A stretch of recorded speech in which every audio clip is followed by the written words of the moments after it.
I miss standing on an ocean and feeling the water roll over my feet. I miss the scent of the earth and not being able to walk down a forest path, touch a tree, feel the bark against my fingers. That's difficult to know that I'll never be able to. And I don't want people to think that I feel like I'm entitled to that. I don't. I'm not.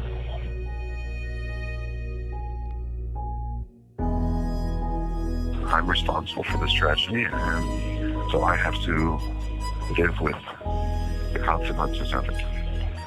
I just want and hope that people can see my life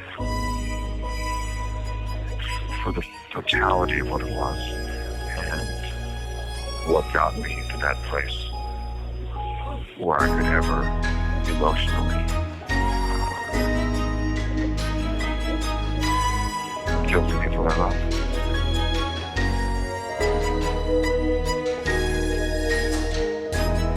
What ultimately draws the eye to this case is something deeper. Questions of what goes on behind closed doors of families who seem to have it all. Wealth, privilege, prestige, but also pain.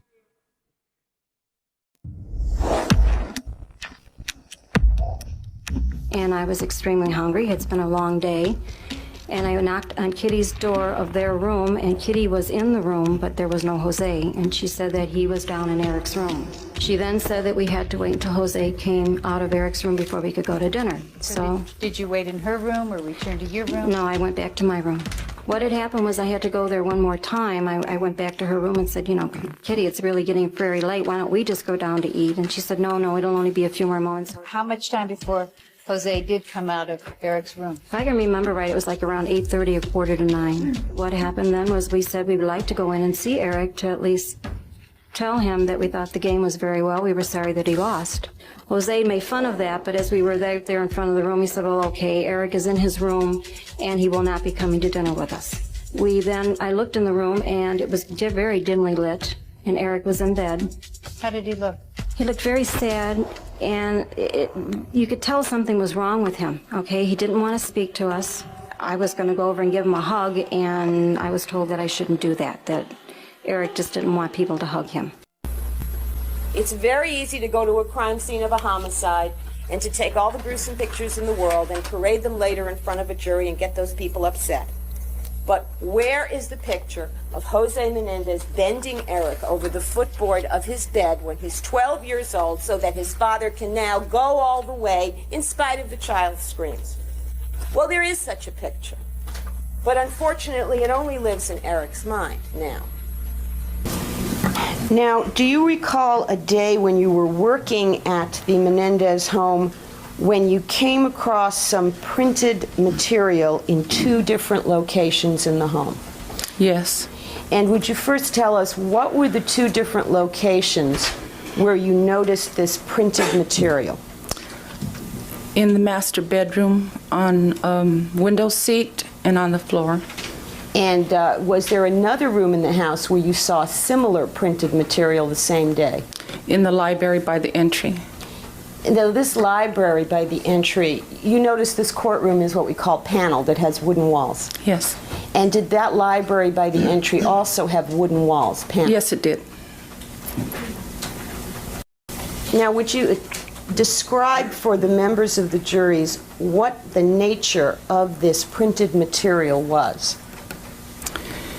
It was men. Vague as to which printed material she's speaking about at this point. I believe there's the master bedroom and then also the library. Yes, if you can be more precise. Was the printed material both in the master bedroom that you observed and in the library of the same type and nature? Yes, they were. And would you describe what these things were? It was males. It was pornography. And it was pornographic what? Magazines, books, what?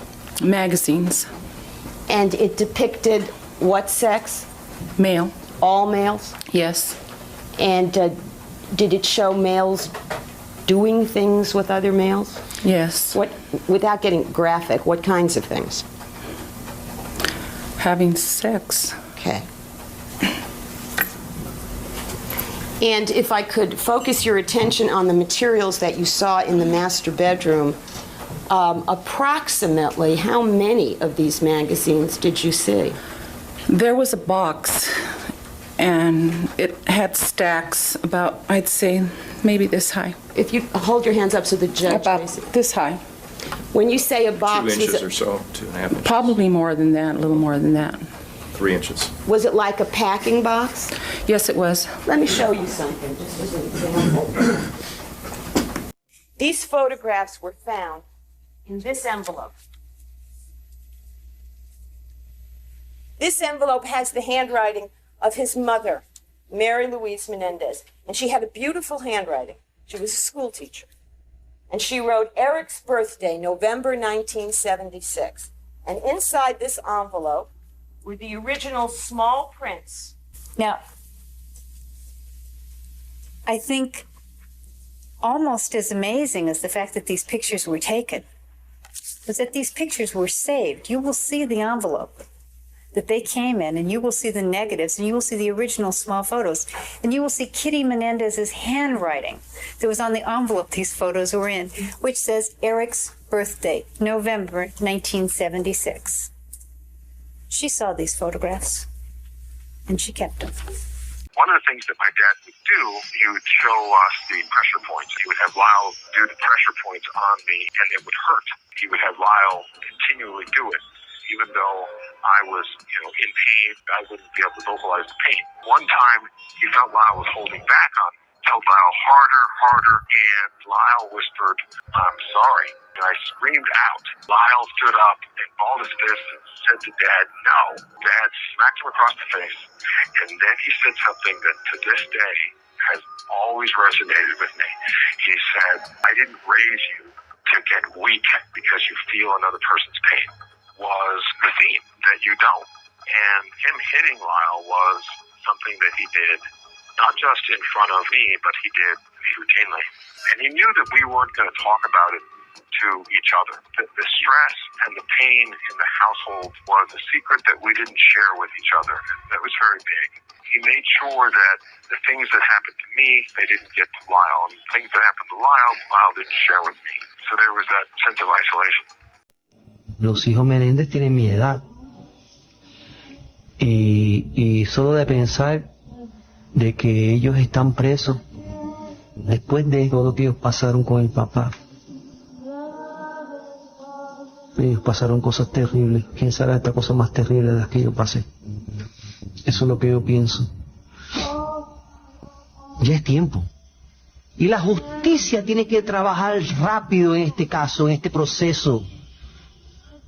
Eso es lo que yo le pido a Dios. Was it a regular modus operandi? Was it random? Like what specifically was Jose Menendez allegedly doing in these other instances? And I don't mean specific to the assault itself, but just making sure these attacks could happen. Well, one thing that happened was that Jose Menendez went on tour with Menudo for 3 weeks in Brazil in the fall of 1985. And that's very unusual. I've learned through other people in the music business, the head of a major record label never goes on tour with one act for more than 1 or 2 nights. And during this 3 weeks that Jose Menendez was part of the tour, the members of Menudo were being dressed in drag and makeup after the shows. They were given drugs and alcohol. And if you were a friend of Edgardo Diaz, the creator and manager of Menudo, you were allowed to pick your favorite member of the band and take them back to your room. So there's a lot that went on during that tour, and that's just one tour for 3 weeks. And essentially, right in front of us, he took away my entire defense. We were not allowed to talk about any psychological trauma we went through. And any terrorizing or intimidation or fear that occurred in the house, it was excluded from the trial. And he went through each witness and said they can't testify to that. They're not allowed to testify to that. And having been the judge in the first trial, he knew exactly what the most important aspects of our case was. Our case was based on just a history of fear that I had of my mom and my dad. Without all of the years of trauma that my relatives have seen us go through as children, without that testimony, it's very difficult to convey the trauma and the terror and all of the bad things that happened in my house. It's almost impossible for me to do it by myself because I could say it, but it's just me saying it. I have real difficulty believing that they were abused in this whole scenario, because to accept it would mean that they were being abused as basically adults. Big, strong, strapping boys, no other way to put it. If they were really, really being brutalized and sodomized by their father as adults, there were so many options for them.